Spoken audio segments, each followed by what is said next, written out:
सदा इसी नशे में रहने की कि हम अभी ये ईश्वरीय पढ़ाई पूरी कर मनुष्य से देवता सो विश्व के मालिक बनेंगे। हमारे राज्य में पवित्रता, सुख, शांति सब कुछ होगा और उसे फिर कोई छीन नहीं सकता। सदा इस निश्चय में रहने की, इस पार से उस पार जाने के लिए याद की यात्रा में अच्छा तैराक बनने की, अब माया के गुटके नहीं खाने की, अपनी जांच करने की और याद के चार्ट को यथार्थ समझकर लिखने की, हम आत्माओं को परफेक्ट बनाने वाले शिव पिता परमात्मा की आज की मुरली से हम आत्माओं के लिए शिक्षाएं।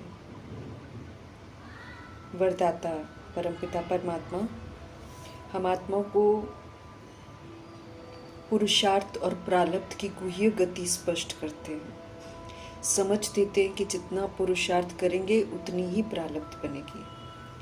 इसलिए पुरुषार्थ और प्रारब्ध के हिसाब को यथार्थ जानकर तीव्र गति से आगे बढ़ना है। नॉलेज से फुल होने का वरदान प्राप्त करना है।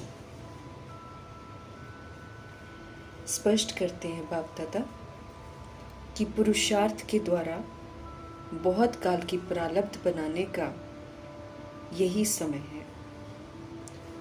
हम यूं तो पूरे कल्प की जन्मपत्री अभी बनाते हैं, उसमें फिर खास 2500 वर्ष की राजधानी जो है उसकी तो श्रेष्ठ प्रारब्ध बनाते हैं। ये संगम युग का समय जब बाबा यहाँ पर होते हैं, उनकी मौजूदगी में सारी प्रारब्ध हमको बनानी है। इसलिए हमें नॉलेजफुल बनकर रहना है, बेसमझी वाला कोई काम नहीं करना है, समझ से और बड़े तीव्र गति से बिना कोई गलती किए आगे बढ़ना है। तीव्र गति पुरुषार्थ करने वाली आत्माएं गलती नहीं करती, तभी वो मंजिल पर पहुंचती हैं। बाबा कहते हैं इसमें हमको ये नहीं सोचना है कि आज नहीं तो कल बदल जाएंगे।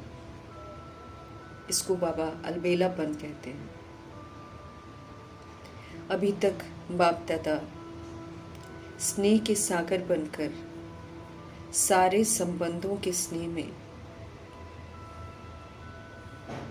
हम आत्माओं का अलबेलापन, साधारण पुरुषार्थ देखते सुनते भी एक्स्ट्रा मदद से एक्स्ट्रा मार्क्स देकर आगे बढ़ा रहे हैं। कई बच्चे हैं जो अलबेले हो जाते हैं, तो बाप दादा स्नेह के सागर हैं और वो हमारे इस समय सर्व संपत्ति हैं। माता पिता, बहन भाई, साजन, बच्चा, हर संबंध के स्नेह में वो बच्चों को जो अलबेले बन जाते हैं उनको देखते हैं, उनके साधारण पुरुषार्थ को देखते सुनते भी बाबा रहम दिल हैं, स्नेही हैं, इसलिए एक्स्ट्रा मदद देते हैं। एक्स्ट्रा मदद से एक्स्ट्रा मार्क्स देकर बच्चों को आगे बढ़ा रहे हैं। तो हमें नॉलेजफुल होना है, हर बात को समझना है और हिम्मत और मदद का जो विशेष वरदान है कि हिम्मत दे बच्चे, मदद दे बाप। अगर हम हिम्मत रखते हैं तो बाबा हमारी मदद करते हैं। ये जो खास वरदान सभी आत्माओं को मिलता है, इसका लाभ लेना है, अर्थात हिम्मत रखनी है और बाबा से मदद प्राप्त करते हुए आगे बढ़ते हुए तीव्र गति से मंजिल की तरफ पहुंचना है। अपने उत्तम पुरुषार्थ से उत्तम प्रारब्ध बनानी है। इस गुह्य गति को यथार्थ रीति समझना है, समय वेस्ट नहीं करना है। प्रकृति को दास बनाना है, प्रकृति का दास बनना नहीं है। प्रकृति ये 5 तत्वों का शरीर है। इसका जो दास बन जाते हैं, जो इसके अधीन हो जाते हैं, वो तो फिर उदास ही रहते हैं। इसलिए मीठे परमात्मा कहते हैं, इससे बाहर आओ और प्रकृति जीत बनो। मालिक बन के इस प्रकृति को चलाओ, इस प्रकृति को श्रीमद् प्रमाण हैंडल करो। कर्म इंद्रियां गफलत न करें और शरीर रूपी राजधानी जो है वो यथार्थ रीति चले। तो तन मन धन सब प्रभु समर्पण करना है और अपने को दासपन से मुक्त करना है, सदा हर्षित रहना। मालिक रहेंगे तो हम सदा हर्षित रहेंगे, लेकिन जब हम इसके गुलाम बन जाते हैं तो फिर हम उदास हो जाते हैं। अव्यक्त इशारे हमको मिल रहे हैं, सहज योगी बनने की समझ मिल रही है, लेकिन सहज योगी बनने के लिए परमात्म प्यार को अनुभव करना बहुत ज़रूरी है। एक बार अनुभव कर लेंगे फिर हमारा बुद्धि का योग कहीं भी नहीं जाएगा सिवाय परमपिता परमात्मा के। स्पष्ट करते हैं कि जैसे कोई सागर में समा जाता है तो उस समय सिवाय सागर के और कुछ नज़र ही नहीं आता है। तो हमारे शिव पिता परमात्मा सर्व गुणों के सागर हैं, उनमें समा जाना अर्थात लवलीन स्थिति में स्थित हो जाना। तो स्पष्टीकरण कर रहे हैं कि यहाँ समाना क्या होता है। यहाँ हम सब बाप में नहीं समाते हैं, लेकिन हम बाबा की याद में, बाबा की स्नेह में समा जाते हैं। तो जब हम स्नेह में समा जाते हैं तो परमात्म स्नेह जो है वो हमें अद्भुत अनुभव कराता है, जिसके कारण फिर और कहीं भी बुद्धि का योग नहीं जाता, एक परमपिता परमात्मा में ही लग जाता है और फिर हम सहज योगी बन जाते हैं। समझ मिलती है कि हम सब परमधाम निवासी आत्माएं हैं, पवित्र धाम की हम रहने वाली हैं, पवित्रता के सागर के हम बच्चे हैं। हमारा ओरिजिनल स्वधर्म जो है वो पवित्रता है, जिसके बच्चे फिर सुख शांति हैं। अगर हम पवित्र हैं तो हमारी ज़िंदगी में सुख भी है, शांति भी है। तो आत्मा का जो स्वधर्म है वो शांति है और उसका आधार है पवित्रता। तो बाबा हमको बोल रहे हैं कि जो हमारी ओरिजिनलिटी है उसको हमको भूलना नहीं है, बल्कि उसी ओरिजिनलिटी में टिक कर हमको अपना सारा हिसाब किताब सेटल करना है और फिर से हमको अपने ओरिजिनल सतोगुणी स्वधर्म में लौटना है। इसको भूलना कभी नहीं है। इसको जब हम भूलते हैं हम फिर स्वधर्म के विपरीत कार्य करते हैं, अपवित्रता वाला कार्य करते हैं, मन वचन कर्म की अपवित्रता में आ जाते हैं और फिर अशांत होते हैं। तो फिर ये बहुत बड़ी भूल हो जाती है। अब तो समय आ गया है अभूल बनने का। अब हमको गलतियाँ नहीं करनी है, अपने घर को याद करना है, अपने सतयुगी राज्य को याद करना है, अपना घर शांति धाम। वहाँ जाने के लिए हमको अपनी निराकारी स्थिति बनानी है, निर्भय स्थिति बनानी है, निर्वैर स्थिति बनानी है। और सुखधाम में जाने के लिए हमको सर्वगुणों से संपन्न बनना है, 16 कला संपूर्ण बनना है, बेदाग हीरा, फ्लॉलेस और संपूर्ण निर्विकारी, मर्यादा पुरुषोत्तम और संपूर्ण अहिंसक बनना है। तो दोनों को हम याद करेंगे तभी तो फिर हम वैसे बनेंगे ना। इसीलिए बाबा कहते हैं अब कलयुग से बुद्धि का योग हटाकर अब अपना बुद्धि का योग जो है वो घर में लगाओ ताकि घर में जाने लायक बने, और फिर राज्य में लगाओ ताकि हम राज्य में भी जाने लायक क्वालिफाई करें। हम आत्माओं की अवस्था दिन पर दिन अच्छी होती जानी चाहिए, और जिससे कि समय की समीपता को हम अनुभव कर सकें। समझ देते हैं कि याद की यात्रा में सदा मस्त रहेंगे। अगर अवस्था ऊंची होती जा रही है तो हमारी बुद्धि का भटकना बिल्कुल बंद हो जाएगा। वाणी में भी जब हम आएंगे तो उसमें याद का जौहर ज़रूर होगा। अपार खुशी में हम सब रहेंगे और घड़ी घड़ी हमको क्या दिखाई देगा, हमारी सतयुग की दुनिया, उसके नज़ारे जो हैं वो हमारे सामने आते जाएंगे। तो ये जब होगा तो हम समझ सकते हैं कि समय समीप आ गया है। बाबा कहते हैं विनाश होने में टाइम थोड़ी लगता है, झट से होना शुरू हो जाता है। इसके लिए हमको क्या करना है, याद के चार्ट को बढ़ाना है। जितना हम याद के चार्ट को बढ़ाते जाएंगे उतनी हमारी अवस्था ऊंची होती जाएगी। फिर इधर उधर बुद्धि का योग नहीं जाएगा। हम एक परमपिता परमात्मा की याद में मस्त रहेंगे और उस याद से ही शक्ति आती जाएगी और वाणी में भी ताकत आएगी और फिर हम सत्युगी नज़ारों को भी देख सकेंगे।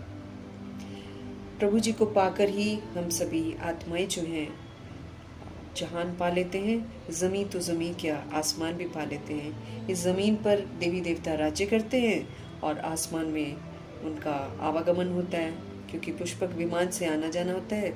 सड़कें होती नहीं हैं, गाड़ियाँ चलती नहीं है, कोई कार, कोई स्कूटर, कोई बाइक, इस तरह का शोर वाली कोई चीज़ होगी नहीं। बिना शोर वाला पुष्पक विमान होता है और देवता जो होते हैं वो आकाश से ही तो इधर उधर आते जाते हैं। इसलिए ये गाना भक्ति मार्ग में बना है, लेकिन एक्चुअली फिट तो अभी होता है, क्योंकि बाबा हमको समझ देते हैं कि ड्रामा प्रमाण इस तरह के गीत बने हुए हैं, जिसका स्पष्टीकरण फिर बाप आकर करते हैं। बेहद के बाप से हमको बेहद स्वर का वर्षा मिलता है और ये जो वर्षा बाबा से मिलता है ये कोई भी छीन नहीं सकता।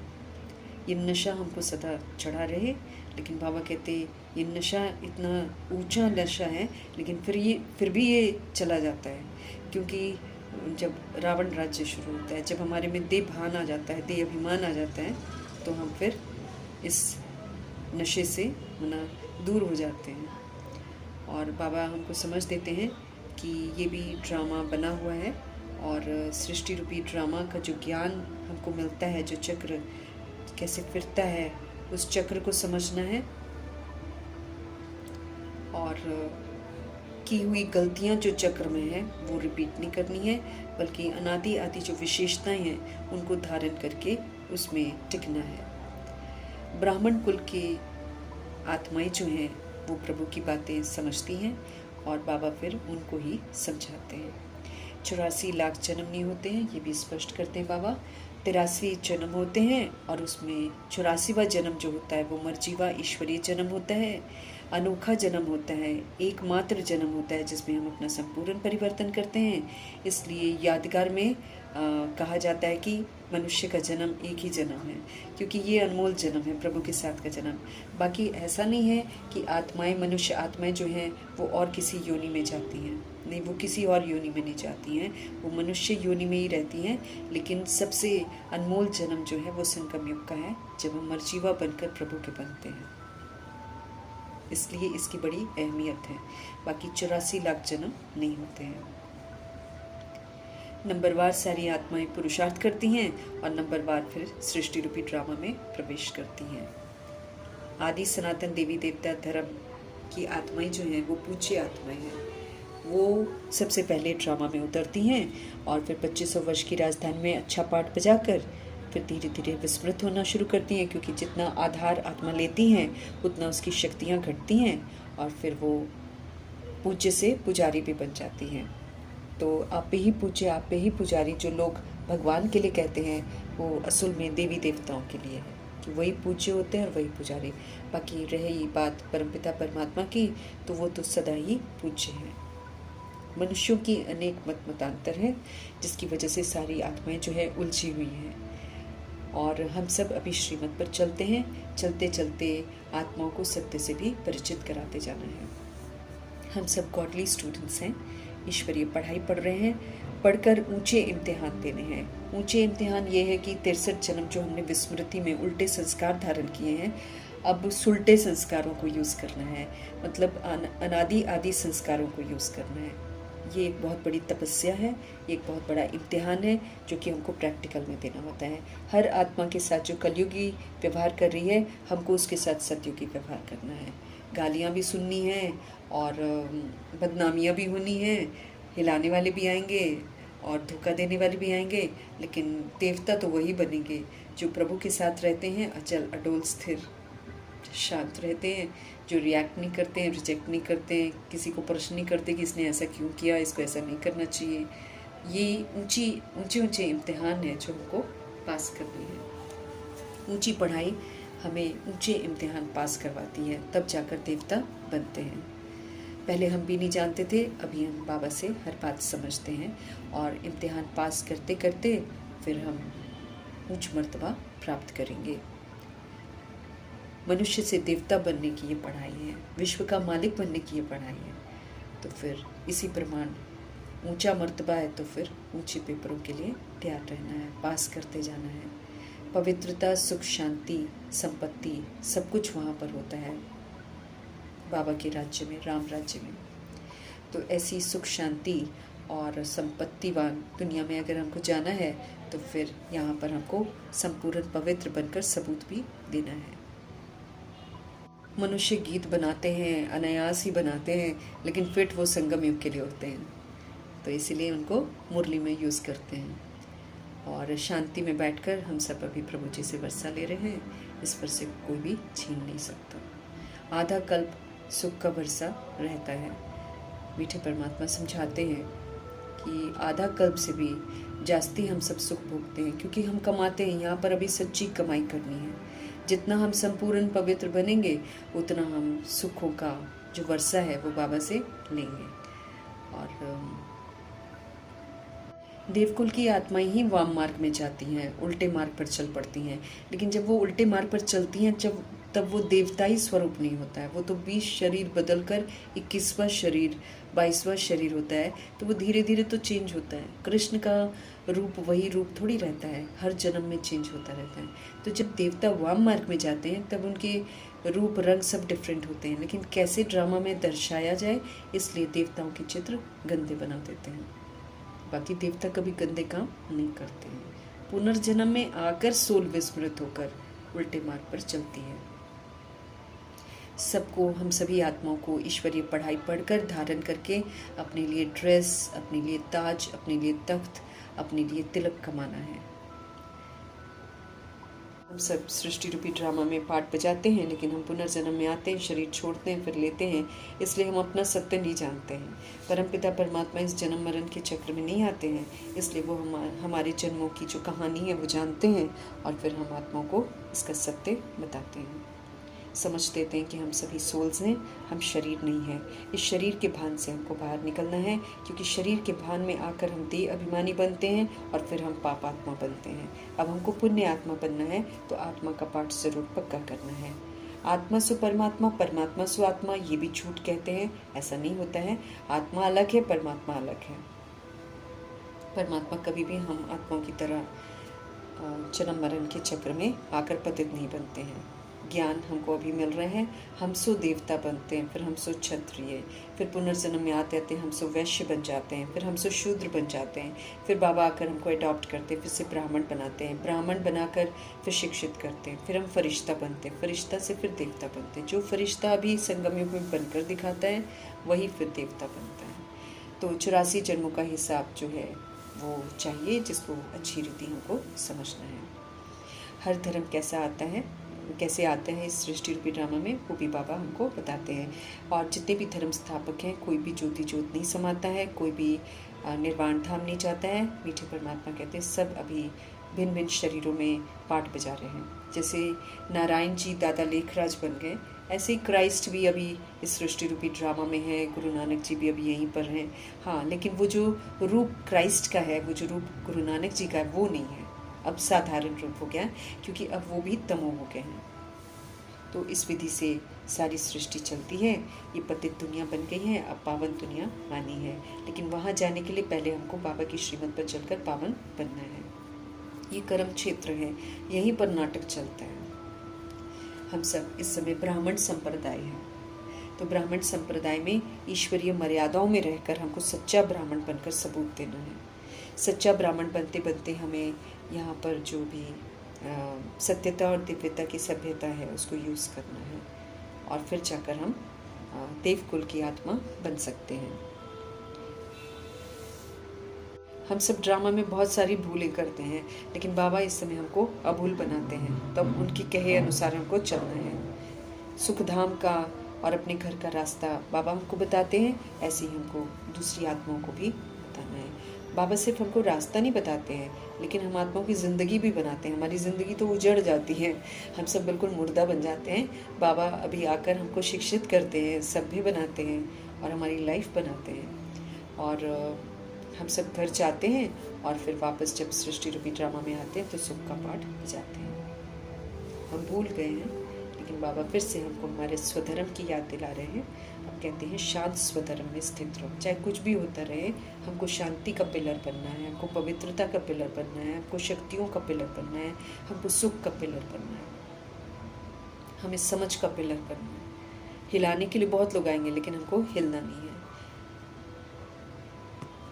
बाबा कहते हैं आहिस्ते आहिस्ते सारी आत्माएं आ जाएंगी, सब ने आना ही है और धीरे धीरे आएंगे, लेकिन अभी समय आगे आ रहा है। सबके आसन डोलेंगे, जो तरह तरह के विश्वास कर रखे हैं वो सारे आसन डोलेंगे और हर आत्मा अपने परमपिता परमात्मा को ज़रूर पहचानेगी। यूँ तो हम सब कलयुग में बेगर बन जाते हैं, तमो प्रधान बन जाते हैं, क्योंकि जितना जितना हम अपवित्र बनते जाते हैं उतना उतना हम मांगते बन जाते हैं। हर जगह जाते हैं, पूजा पाठ करते हैं, मांगते ही रहते हैं, ये हो जाए वो हो जाए वो हो जाए। लेकिन बाबा कहते हैं अब हम तन मन धन से संबंध संपर्क से सब प्रभु समर्पण करते हैं, तो हम बेगर जो बनता है, इस विधि से जो बेगर बनता है वो फिर प्रिंस बनता है। क्योंकि जो अपना बुद्धि का योग पुरानी दुनिया से हटा लेता है वही तो नई दुनिया का प्रिंस बनता है। जब तक हम पुरानी दुनिया में फंसे हुए हैं तब तक हम नई दुनिया का प्रिंस तो बन ही नहीं सकते। इसलिए अभी हम सही मायने में जो बेगर बनता है, जैसे ब्रह्मा जी हैं, तन मन धन सब समर्पण करके बिल्कुल बेगर बन गए थे, तो वही तो सबसे नंबर 1 प्रिंस बने। बाकी तमो प्रधानता इंसान को कंगाल बना देती है, क्योंकि चरित्र से इंसान कंगाल बन जाता है। वो बेगरी डिफरेंट है और ये बेगर बनना डिफरेंट है। ये तो प्रभु समर्पण करते हैं, फिर प्रभु के डायरेक्शंस पर तन मन धन को यूज़ करते हैं। सदगति दाता परमपिता परमात्मा है और इस समय सत्य धर्म स्थापन करते हैं। पवित्रता का राज्य चलेगा उनके राज्य में और सभी तमो प्रधानता से अभी मुक्त हो जाएंगे। बाकी बाबा कहते सारा झाड़ जो है वो जड़ीभूत अवस्था में है, समाप्त होने वाला है, गिरने वाला है।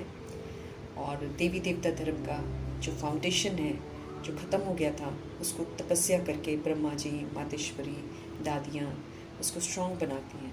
अब फिर से तना खड़ा हो रहा है, तो बाबा हमको बड़ की मिसाल के साथ तुलना करके बताते हैं कि जैसे बड़ का पेड़ है ना कोलकाता में, वो इतना विशाल है कि उसका विशालपन है, लेकिन उसका जो फाउंडेशन है वो ख़त्म है। जैसे आदि सनातन देवी देवता धर्म अभी नहीं है, तो अभी पुनः स्थापना हो रही है। बाबा कहते हैं कि हम आत्माओं को तो बहुत खुशी होनी चाहिए, क्योंकि हमको तो मालूम पड़ गया है कि देवी देवता, हम सो देवी देवता थे और अब फिर से बन रहे हैं। सत्यनारायण की कथा बाबा से सुन रहे हैं। ये मुरली सत्यनारायण की कथा है, इसको धारण करने वाले नारायण ज़रूर बनते हैं, नारायण के घराने में ज़रूर जाते हैं। और ये तीसरी की कथा है, इससे हमारा तीसरा नेत्र पूरा खुलता है, तो हम स्मृति स्वरूप नष्ट मोहा बनते हैं। और ये अमर कथा है, इससे हम काल पर जीत पहनते हैं और फिर हम अमर लोक 2500 वर्ष की राजधानी में जाते हैं, जहाँ पर आत्माएं स्वेच्छा से अपना शरीर लेती हैं और स्वेच्छा से छोड़ती हैं। इसी कथा से, इसी मुरली से ही लक्ष्मी भी बनते हैं और नारायण भी बनते हैं। अलग कथा नहीं है लक्ष्मी की, यही मुरली बनाती है देवता, तो इसको धारण करना है। माया के गुटके आ जाते हैं ना बीच में, तो बाबा कहते फिर उसके लिए अच्छे अच्छे जो गीत हैं बाबा ने चुने हुए हैं उनको सुनना चाहिए, तो फिर से उमंग उत्साह आएगा। हम सभी आत्माएं विषय वैतरणी नदी में तैरना सीख रहे हैं बाबा से। जितना श्रीमत पर चलते हुए तैरते जाएंगे उतना हम इस पार से उस पार चले जाएंगे। हाँ, रास्ते में माया ज़रूर आएगी हमको डुबोने के लिए, लेकिन अगर हमने उसकी तरफ ध्यान नहीं दिया, प्रभु की तरफ ध्यान दिया, तो हम अच्छे तैराक कहलाएंगे और फिर अच्छे तैराक ही इस विषय वैतरणी नदी से पार होते हैं। तो रेस हो रही है हम सभी आत्माओं की और उस पार हमको जाना है, जिसके लिए बाबा कहते हैं सिर्फ तुम मुझे याद करो। हम याद नहीं करते ना, तब हम माया के वशीभूत होते हैं। याद की यात्रा एक बार शुरू होती है ना, तो इसको लगातार चलाना है, इसी से मेरा बेड़ा पार होगा, उस पार चले जाएंगे।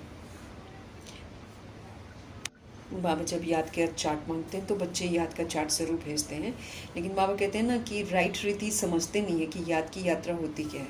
यहाँ पर शरीर का भान बिल्कुल नहीं होना चाहिए, क्योंकि शरीर के भान से जब हम याद करते हैं तो वो फिर याद की नहीं जाती है।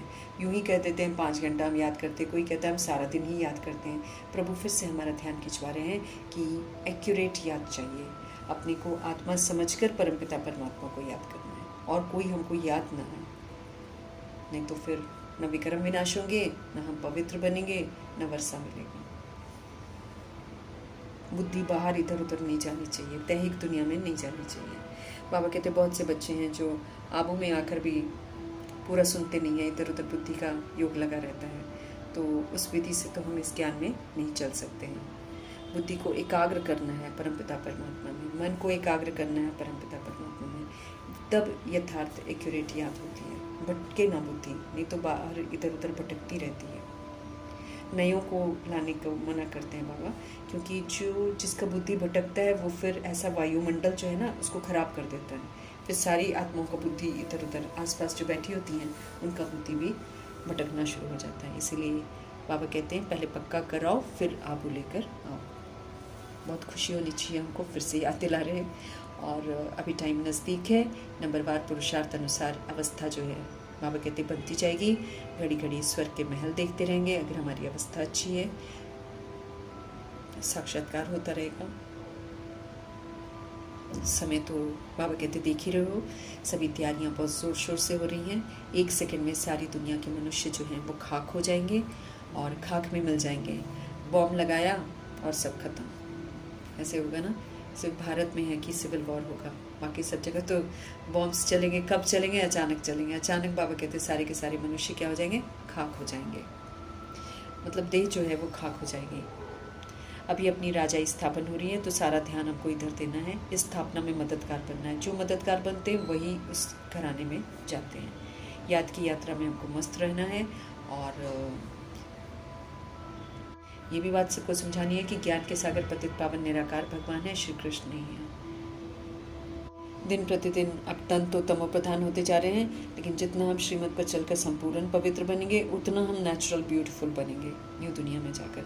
लेकिन वो जो ब्यूटी है वो अभी यहाँ पर धारण करनी है। अपने अंदर से तमो प्रधानता रजो प्रधानता की जो कट है उसको ख़त्म करना है। जितना याद करेंगे उतना ख़त्म होती जाएगी। विकारों से पैदा होते हैं, इसलिए बाबा कहते हैं सारे टेढ़े बांके आजकल पैदा होते हैं। बीमारी वाले पैदा होते हैं, बौने पैदा होते हैं, और फिर तरह तरह की बनावट होती है आजकल तो शरीरों की, क्योंकि विकारी दुनिया है ना, तमो प्रधानता है। इसीलिए समझ देते हैं कि सतयुग में तो प्रिंस जैसे बच्चे होते हैं, वहाँ कोई भी टेढ़ा बांका नहीं होता, किसी को कोई बीमारी नहीं होती है। अभी हम मनुष्य से देवता बन रहे हैं, इसको याद करना है और फिर उसके लायक बनना भी है। अंदर शीश वाला रावण गुड़ियों का खेल है। हमारे अंदर ही रावण है, बुद्धि के अंदर रावण है, आत्मा के अंदर बुद्धि है, आत्मा के अंदर मन है, आत्मा के अंदर दिल है, आत्मा के अंदर चित्त है, आत्मा के अंदर संस्कार है। बस इसी के अंदर जो है रावण बैठा हुआ है। अब समझ से इस विकार रूपी रावण, इस देह भान देह अभिमान रूपी रावण को यूज़ नहीं करना है। यूज़ नहीं करेंगे ख़त्म हो जाएगा। बाकी एफिजी जलाकर तो रावण कभी मरता ही नहीं है। आज तक मार ही तो रहे हैं, कभी तो मरा नहीं है। उल्टा रावण और बढ़ता जा रहा है, इसीलिए एफिजी भी उसकी बड़ी लंबी चौड़ी बनाते हैं, पोल्यूशन फैलाते हैं, कुछ फ़ायदा तो होता नहीं है। रावण कौन है, राम कौन है, ये सत्य सभी को बताना है। 5 विकार तो सभी में इस समय मौजूद हैं।